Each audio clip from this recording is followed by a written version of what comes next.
Hello student, today I am going to begin with part 2 video of class 7 science chapter 6. In my part 1 video, I had explained the first topic, and in part 2 I am going to explain the remaining part of the first topic, which is neutral substances, and the next topic, which is differentiating between acids and bases using indicators. So let's start. Neutral substances. Substances which are neither acids nor bases are called neutral substances. वह substances जो कि ना तो acids होते हैं और ना ही bases होते हैं, neutral substances कहलाते हैं.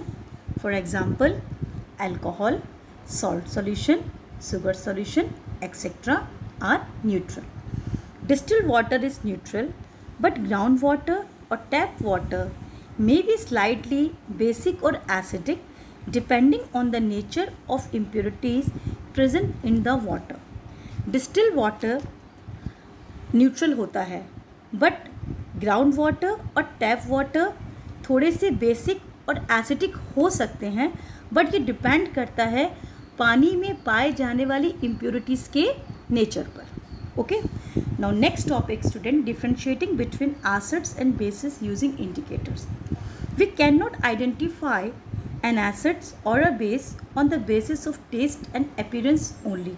हम किसी भी एसिड और बेस को उनके टेस्ट और उनकी अपीयरेंस के ऊपर आइडेंटिफाई नहीं कर सकते. Some substances are dangerous to test and not edible. कुछ सब्सटेंसेस बहुत डेंजरस होते हैं और खाने लायक भी नहीं होते हैं. Can you test a soap, a detergent और हाइड्रोक्लोरिक एसिड? क्या आपने कभी सोप को, डिटर्जेंट को, हाइड्रोक्लोरिक एसिड को टेस्ट किया है? नहीं, क्योंकि वो बहुत हार्मफुल होते हैं हमारी हेल्थ के लिए. Acids and bases can be identified by using certain chemicals. Acids और बेसिस को हम कुछ केमिकल्स का यूज़ करके आइडेंटिफाई कर सकते हैं. These chemicals are known as indicators, और इन केमिकल्स को हम इंडिकेटर्स कहते हैं.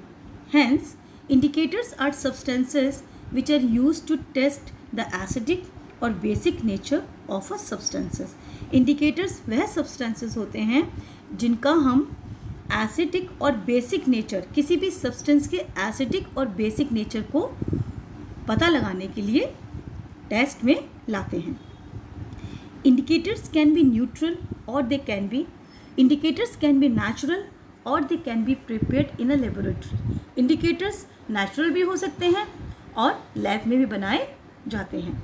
Litmus, turmeric, China rose etcetera are common natural indicators, whereas phenolphthalein and methyl orange are lab indicators.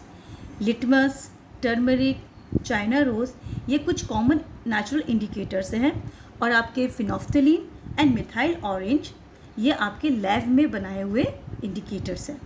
In the following section, we will study how we can identify acids or bases using these indicators. इस section में हम ये study करेंगे कि कैसे हम इन indicators का use करके किसी भी सब्सटेंस के एसिड्स और बेसिस होने का पता लगाते हैं. Natural indicators. अभी मैंने आपको बताया स्टूडेंट्स, नेचुरल इंडिकेटर्स आपके litmus, turmeric and China rose हैं. तो हम फर्स्ट वन बाय वन उनको पढ़ते हैं. फर्स्ट है आपका litmus. Litmus is the most commonly used indicator. Litmus सबसे ज़्यादा यूज़ में आने वाला इंडिकेटर है. It is obtained from various lichens. ये कई सारे लाइकेन से ऑब्टेन होता है. It is purple mauve in colour. इसका कलर पर्पल और मूव कलर का होता है. When this litmus is added to acid it turn red. जब हम इस लिटमस को किसी एसिड के साथ ऐड करते हैं तो ये रेड कलर का हो जाता है. And when added to a base it turn blue. और जब हम लिटमस को किसी बेस के साथ ऐड करते हैं तो इसका कलर ब्लू कलर में चेंज हो जाता है. Litmus is made available in the form of solution और पेपर स्ट्रिप्स. लिटमस आपको सॉल्यूशन और पेपर स्ट्रिप्स के फॉर्म में मिलता है. These papers और strips are available in red, blue and yellow. और ये जो स्ट्रिप्स होती हैं ये हमें red, blue and yellow colour में अवेलेबल होती हैं. In acids, blue litmus red turn and in base red litmus turns blue. जो एसिड्स होते हैं वो ब्लू लिटमस को रेड कलर में चेंज करते हैं और जो बेसिस होते हैं वो रेड लिटमस को ब्लू कलर में चेंज करते हैं. However, in acids there is no change in red litmus and in base there is no change in blue litmus. It's mean acids को अगर हम रेड लिटमस में ऐड करते हैं तो उनमें कोई चेंज नहीं होगा और इसी तरह से अगर हम बेस को ब्लू लिटमस में ऐड करते हैं, किसी भी बेस को जब हम ब्लू लिटमस में ऐड करते हैं तो उसके कलर में कोई चेंज नहीं होगा. Neutral substances neither turn red litmus blue nor blue litmus red. और जो आपके न्यूट्रल सब्सटेंसेस होते हैं जो कि मैंने बताया लाइक अल्कोहल या साल्ट सॉल्यूशन, वो आपके रेड लिटमस को ब्लू में और ब्लू लिटमस को रेड में कोई भी चेंज नहीं करते हैं. मीन्स न्यूट्रल सब्सटेंसेस पर हम अगर किसी भी कलर के लिटमस को ऐड करें तो उनमें. सेकेंड है स्टूडेंट हमारा नेचुरल इंडिकेटर है turmeric. Turmeric is another natural indicators. Okay, it remains yellow in acidic और न्यूट्रल मीडियम. जब हम इस टर्मरिक को किसी एसिडिक और न्यूट्रल सब्सटेंस में ऐड करते हैं तो ये सेम मतलब रिमेन येलो ही रहता है बिकॉज टर्मरिक हल्दी वो आपका येलो इन कलर होता है.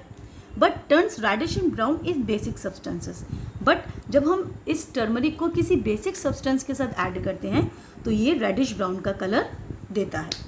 For example when it is put in lime water, जब हम टर्मरिक को लाइम वाटर में के साथ ऐड करते हैं it turns reddish in colour, तो ये रेडिश कलर में चेंज हो जाता है.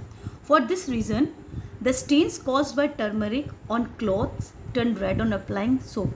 यही कारण है कि जब खाने के दाग हमारे कपड़ों पे लग जाते हैं तो और अब उनको हम जब क्लीन करने के लिए सोप का यूज़ करते हैं तो सूखने के बाद वो रेड कलर के डॉट में कन्वर्ट हो जाते हैं. नेक्स्ट है हमारा हिबिस्कस और China rose. Hibiscus is the another name of China rose. Okay, the solution prepared from the petals of a China rose is also used as an indicator. जो China rose है वो hibiscus means गुड़हल का फूल, उसके petals से तैयार होने वाले सॉल्यूशन होता है जो कि एक इंडिकेटर के रूप में यूज़ होता है. The petals of China rose are crushed and put in warm water. इसमें क्या करते हैं स्टूडेंट, गुड़हल के फ्लावर की पेटल्स को लेते हैं, क्रश करते हैं और वार्म वाटर में उनको डाल देते हैं. This solution becomes pink after some time. ये सॉल्यूशन कुछ टाइम के बाद पिंक कलर का हो जाता है. When this pink solution is added to an acid it turn dark pink और मजेंटा.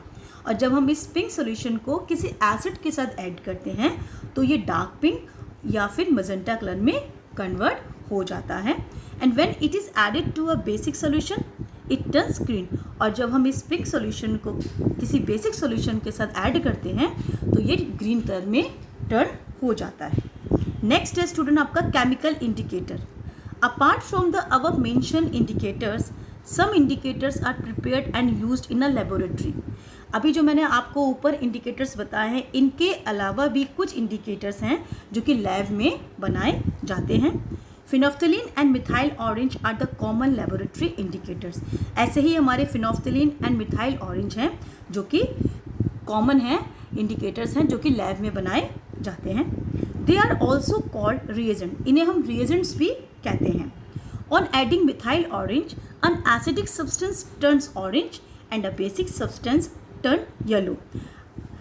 जब हम मिथाइल ऑरेंज को किसी एसिडिक सब्सटेंस में ऐड करते हैं तो वो ऑरेंज कलर में चेंज हो जाता है और जब हम मिथाइल ऑरेंज को किसी बेसिक सब्सटेंस में के साथ ऐड करते हैं तो वो येलो कलर में चेंज हो जाता है. On adding a few drop of phenolphthalein an acidic solution becomes colourless and a basic solution become pink.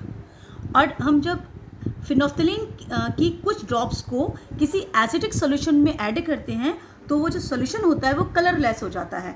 और अगर हम किसी बेसिक सॉल्यूशन में फिनोफ्थलीन के कुछ ड्रॉप्स को ऐड करते हैं तो उसका कलर पिंक कलर का हो जाता है.